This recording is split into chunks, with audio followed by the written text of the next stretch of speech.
Hello everyone. तो क्या हाल चाल है आपके। लास्ट क्लास हम लोगों ने पढ़ लिया था परसेंटेज यील्ड। आज हम लोग पढ़ने वाले हैं परसेंटेज प्योरिटी। दोनों सेम ही है लगभग, थोड़ा सा बस अंतर है। परसेंटेज प्योरिटी देखो, परसेंट प्योरिटी कहीं पे परसेंटेज प्योरिटी भी लिखा मिलेगा, ठीक है, दोनों का एक ही मतलब है।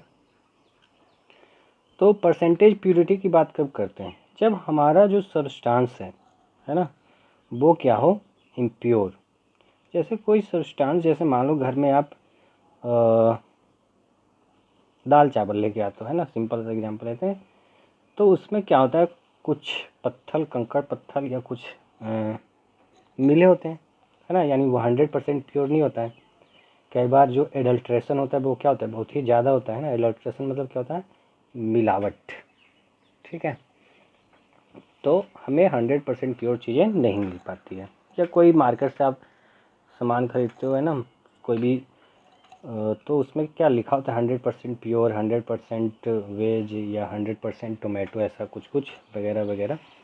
तो कुछ ना कुछ क्या होता है, परसेंटेज उसमें मिक्स कर देते हैं लोग। तो उसे क्या बोलते हैं हम लोग, मतलब 100% प्योर वो सब्सटेंस नहीं है। अब देखो हम इसको पढ़ क्यों रहे हैं। जैसे नेचर में जो सब्सटेंस मिलते हैं या जो केमिकल्स एलिमेंट्स मिलते हैं वो 100% नहीं होते हैं। यानी जैसे रॉक है, तो रॉक, किसी रॉक के अंदर क्या हो सकता है कि 90% हमारा रिक्वायर्ड मेटल हो, है ना, और उसके अंदर कुछ क्या हो, अलग अलग सब्सटेंस हो, इम्प्योरिटी जिसको हम लोग बोलते हैं, ठीक है। तो परसेंटेज प्योरिटी इसीलिए पढ़ रहे हैं, यानी कि सब्सटेंस कितना प्योर है, और उस वाले सब्सटेंस को अगर जो हम लोग रिएक्शन में यूज किए, सपोज A+B, तो हमें प्रोडक्ट कितना मिलेगा। ओके, इसी क्या बोलते हैं हम लोग, परसेंटेज प्योरिटी। सिमिलरली उसी जैसा परसेंटेज यील्ड। परसेंटेज यील्ड में क्या हो रहा था, सब्सटेंस प्योर हो रहते हुए भी क्या हो रहा था, अब कुछ अमाउंट मतलब 100% कन्वर्ट नहीं हो पा रहा था। सिमिलरली अब यहाँ पे सब्सटेंस प्योर है ही नहीं, अब प्योर नहीं है तो 100% तो कन्वर्जन होगा नहीं। जैसे मान लो हमने 100 ग्राम लिया किसी सब्सटेंस ए का, अब ये प्योर नहीं है, क्या ये इम्प्योर है। अगर जो ये इम्प्योर हो गया तो इसका मतलब क्या होगा, 100 ग्राम पूरा का पूरा ए नहीं है, इसमें ए प्लस समथिंग कुछ और मिला हुआ है। तो 100% मान लो 90% प्योर है, तो 90 ग्राम क्या रहा होगा, ए, तो इसी का कन्वर्जन होगा। पर हमने तो वहाँ पे रिएक्शन में यूज किया 100 ग्राम। समझ में आ रहा है, क्लियर है सभी को। ओके, तो आगे बढ़ते हैं। इसमें अब ज़्यादा कुछ है नहीं समझने लायक। सब्सटेंस है तो क्या होगा, एक तो प्योर सब्सटेंस होगा और दूसरा इम्प्योर सब्सटेंस होगा। ओके, तो प्योर सब्सटेंस जो होगा, प्योर सब्सटेंस कहने का क्या मतलब है, या इम्प्योर सब्सटेंस कहने का मतलब क्या है। देखो, अब इम्प्योर सब्सटेंस का मतलब कोई गंदगी मत समझ लेना, ठीक है। प्योर सब्सटेंस कहने का मतलब है हमारा कि वैसे सब्सटेंस जो रिएक्शन में पार्टिसिपेट करेंगे, ठीक है, या ऐसा लिख लो कि only pure substance participates in chemical reaction, ठीक है। Only pure substance participate in chemical reaction. या ऐसा बोल लो कि हमारा जो रिक्वायर्ड सब्सटेंस है वो सिर्फ और सिर्फ क्या है, जो हमने सिलेक्ट किया है वो, है ना, उसका अमाउंट कितना प्रेजेंट है, वही तो क्या करेगा, रिएक्शन में पार्टिसिपेट करेगा। ओके, क्लियर है। तो इसी का हम लोग क्या निकालते हैं, परसेंटेज प्योरिटी। तो परसेंटेज प्योरिटी तो आपको पहले से पता है क्या होता है। जैसे मान लो परसेंट प्योरिटी मैंने लिखा, तो क्या हो जाएगा बताओ, mass of pure substance upon substance को SUBS लिख रहा हूँ, सब्सक्राइबर नहीं है और वो वाला सब भी नहीं है जहाँ से खाना ऑर्डर करते हैं, है ना। तो और अपॉन क्या होगा, मास ऑफ इम्प्योर सब्सटेंस, या बोलो इम्प्योर सब्सटेंस की जगह क्या, टोटल मास, है ना, जिसमें क्या है, हमारा रिक्वायर्ड एलिमेंट या मॉलिक्यूल है। ओके, ये क्या लिख दिया मैं, सब्स लिख दो, सब्सटेंस बोलो या फिर सैंपल भी लिख सकते हो इसको आप। ओके, इम्प्योर सब्सटेंस करने के बाद जो हमारा सैंपल है और जिसके अंदर क्या है, हमारा प्योर सब्सटेंस है। क्लियर है, समझ में आ गया। इस पर देखो क्वेश्चन नीट वगैरह में, जेई वगैरह में आते रहते हैं बार बार। परसेंटेज प्योरिटी का क्या मतलब है, जो सैंपल हमने लिया उसके अंदर हमारा रिक्वायर्ड फॉर्म में सब्सटेंस कितना है, ठीक है। जैसे एग्जांपल के लिए ऐसा समझ लो, जैसे हमने लिया कैल्शियम कार्बोनेट, हमने क्या बोला, ये 90% प्योर है, ठीक है। तो अब मैं बोलूँ सपोज कैल्शियम कार्बोनेट सैंपल का हमारे पास कितना है 200 ग्राम, ठीक है, इस सैंपल का, ठीक है। तो अब अगर जो हमसे पूछा जाए कि प्योर या जो वो सब्सटेंस जो रिएक्शन में पार्टिसिपेट करे उसका अमाउंट कितना है, तो हम क्या करेंगे 200 का 90% निकाल लेंगे। तो 200 का 90% 180 ग्राम, यानी ये जो 180 ग्राम है वही क्या हुआ रिएक्शन में पार्टिसिपेट करेगा, ठीक है। और परसेंटेज प्योरिटी तो निकालना आता है 180 बाई फिर क्या कर दोगे 200 इंटू, हाँ बिल्कुल सही, 100 मल्टीप्लाई कर दोगे अब तो आ जाएगा आपका परसेंटेज प्योरिटी। तो देखो ये पहला क्वेश्चन है, ये नीट 2023 का क्वेश्चन है, रिसेंट का ये, ठीक है।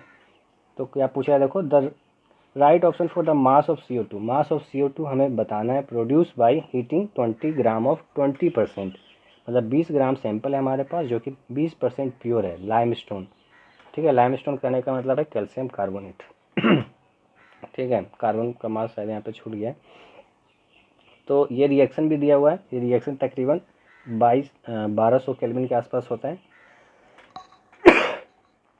तो देखो लिखते हैं CaCO3 ये बना रहा है कैल्शियम ऑक्साइड, राइटिंग थोड़ी सी मेरी ज़्यादा ही अच्छी लग रही है सॉरी, मतलब थोड़ी सी बेकार है ना, आप राइटिंग सही रखना। ये हमारा दिया हुआ है और दिया हुआ है सैंपल कितना है हमारे पास बताओ 20 ग्राम। अब 20 ग्राम सैंपल है, इसका मतलब पूरा का पूरा तो CaCO3 होगा नहीं, तो 20 ग्राम का प्योर कितना है हमारे पास 20%, तो 20 ग्राम का 20% निकालो सबसे अच्छा है ना, या परसेंटेज प्योरिटी फॉलो करो तो परसेंटेज प्योरिटी निकालो। तो 20% इक्वल टू हमारा जो प्योर सब्सटेंस है, प्योर सिर्फ लिख रहा हूँ यहाँ पे और यहाँ पे सैंपल लिख दे रहा हूँ, ठीक है। या इनको हम लोग एक लेफ्ट हैंड साइड में करते हैं तो यहाँ पे कैलकुलेशन करने में आसानी होगी, ठीक है। तो ये हमारा हो गया क्या 20% प्योर अपॉन सैंपल। तो 20% इक्वल्स टू प्योर कितना है नहीं पता है हमें, पर सैंपल हमारा कितना है वो हमें पता है, वो है 20 ग्राम। वही तो कर रहे हैं देखो, सेम कुछ अंतर नहीं है। तो क्या हो जाएगा 20 ग्राम का 20%, तो ये अप्रॉक्सीमेटली आ जाएगा हमारे पास 4 ग्राम आ जाएगा, है ना, ठीक है। यानी कि 20 ग्राम में से सिर्फ और सिर्फ हमारे पास जो मास ऑफ CaCO3 है वो कितना है 4 ग्राम। तो बस अब स्टाइकियोमेट्री लगाओ और कैलकुलेट करो आंसर। देखो यहाँ पे बैलेंस्ड है रिएक्शन तो कोई दिक्कत नहीं है ना, बैलेंस नहीं होता तो हम बैलेंस कर लेते। तो या तो आप इसको क्या करो मोल में कन्वर्ट कर लो 4 ग्राम को, या डायरेक्टली भी आप डील कर सकते हो। देखो अगर जो हम लोग बिना मोल के कर रहे हैं, ठीक है, तो कैल्शियम कार्बोनेट का अगर जो आप मास निकालोगे मोलर मास तो ये आता है 100 ग्राम, ठीक है, यानी कि 1 मोल 40 और इसका कितना आएगा 48, 12 60 और ये 40 100, तो 1 मोल हो गया ये।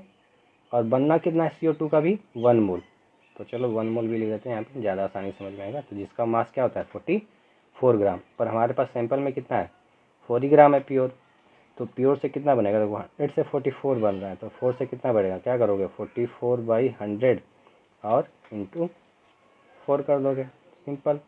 तो ये हो गया 25 चौके 100 कर लो, या फिर ऐसे में डिवाइड करना ज़्यादा अच्छा ऑप्शन नहीं है, ठीक है। उससे अच्छा क्या करो आप मल्टीप्लाई कर लो, ठीक है। तो ये क्या हो जाएगा 6176, ठीक है, अपॉन 100, तो 1.76 ग्राम आंसर आ गया।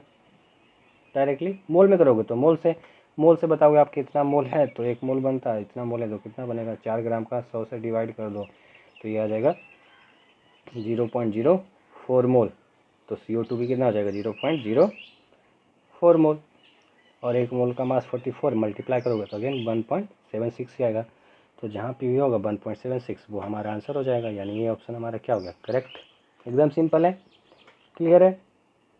सिमिलरली अगर जो हम लोग ये सेकेंड क्वेश्चन देखें, इसमें बोला calculate mass of 80% pure MgCO3, यानी MgCO3 का हमें मास निकालना है इसमें, ठीक है।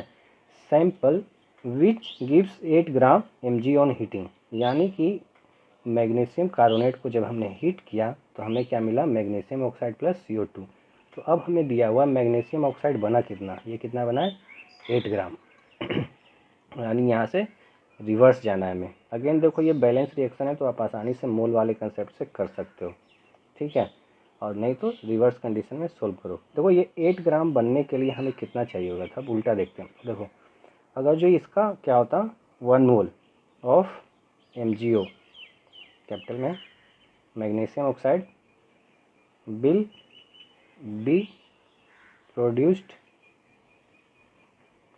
फ्रॉम कहाँ से MgCO3 है ना, मैग्नीशियम कार्बोनेट से बनता है, ये समझ में आ रहा है। कितना फ्रॉम 1 मोल ही लिख लेते हैं, मतलब 1 मोल से ही बनेगा, लिख नहीं लेते हैं, 1 मोल से ही बनेगा। ओके, तो 1 मोल का मास कितना हो जाएगा अगर जो निकालो तो 24 और 16 कितना हो गया 40 है ना, 40 ग्राम। तो 40 ग्राम मास से हमारे पास 40 ग्राम मतलब मैग्नीशियम ऑक्साइड से हमें मिल रहा है, इसका मास निकालेंगे तो ये देखो अगेन 60 और ये 24, तो ये हो गया 84 ग्राम, मतलब 40 ग्राम मैग्नीशियम ऑक्साइड बनेगा, 84 ग्राम ऑफ मैग्नीशियम कार्बोनेट अगर जो ये प्योर होता तो, ठीक है। पर हमारे पास है कितना बताओ 8 ग्राम, तो 8 ग्राम मैग्नीशियम ऑक्साइड से कितना बनेगा 84/40 इंटू 8। ओके, तो बस देखो 8 5 जा क्या हो जाएगा 40, तो डिवाइड कर लोगे तो आंसर आ जाएगा 16 से चला जाएगा कि 16 × 5 80 और 8 × 40 यानी 16.8 ग्राम। अगर जो 8 ग्राम से मतलब 8 ग्राम है तो हमारे पास कितना मिलेगा 16.8 ग्राम से ये बना होगा, है ना, मैग्नीशियम कार्बोनेट। पर इसने क्या बोला है देखो 80% प्योर है, इसका मतलब इसका मास क्या होगा, सैंपल का मास और ज़्यादा रहा होगा, है ना। तो परसेंटेज प्योरिटी वाला सिंपल फार्मूला लगा लो, परसेंटेज प्योरिटी इक्वल्स टू क्या हो जाएगा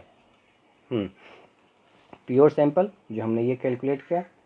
ओके, जब भी हम लोग ये कैलकुलेट करेंगे प्रोडक्ट से रिएक्टेंट का तो ये प्योर आएगा, प्योर सैंपल नहीं प्योर सब्सटेंस बोल लो और यहाँ पे सैंपल बोल लो, यानी जो एक्चुअल मास हमने लिया था। तो ये दिया हुआ 80% और प्योर हमें आ गया 16.8 ग्राम, ठीक है। और सैंपल तो हमें निकालना ही है जितने से ये बन रहा है ना, 8 ग्राम ऑफ मैग्नीशियम ऑक्साइड। तो सैंपल इक्वल्स टू अब तो बन गया होगा डिवाइड, तो देखो अगर जो याद हो आपको तो वही सेम रिजल्ट आ रहा है ना, हम लोग डिवाइड कर रहे हैं बस यहाँ पे। तो ये 80% का क्या मतलब है 0.8। ओके, तो ये पॉइंट से पॉइंट कैंसिल हो जाएगा, तो ये हो गया 8 दूनी 16 और 1 यानी 21 ग्राम, ठीक है। 21 ग्राम अगर जो MgCO3 हुआ, ठीक है, तो हमें क्या मिलेगा 8 ग्राम ऑफ मैग्नीशियम ऑक्साइड, कब जब 80% प्योर हो कौन मैग्नीशियम कार्बोनेट। ओके, तब की बात है। क्लियर है, आप दोनों तरीके से आप सोल्व कर सकते हो जैसा भी क्वेश्चन पूछा जाए, ठीक है। आई थिंक ये समझ में आया होगा, सेम किसके जैसा परसेंटेज यील्ड के जैसा, तो उसको भी एक बार आप देखना। तो बस इस छोटे टॉपिक को आज कवर कर रहे हैं हम लोग, तो मिलते हैं नेक्स्ट वीडियो में नए टॉपिक के साथ। ओके, इसमें हम लोग शायद POC देखेंगे, हाँ POC है अगला टॉपिक। तो थैंक यू, फिर मिलते हैं अगले वीडियो में। सयोनारा।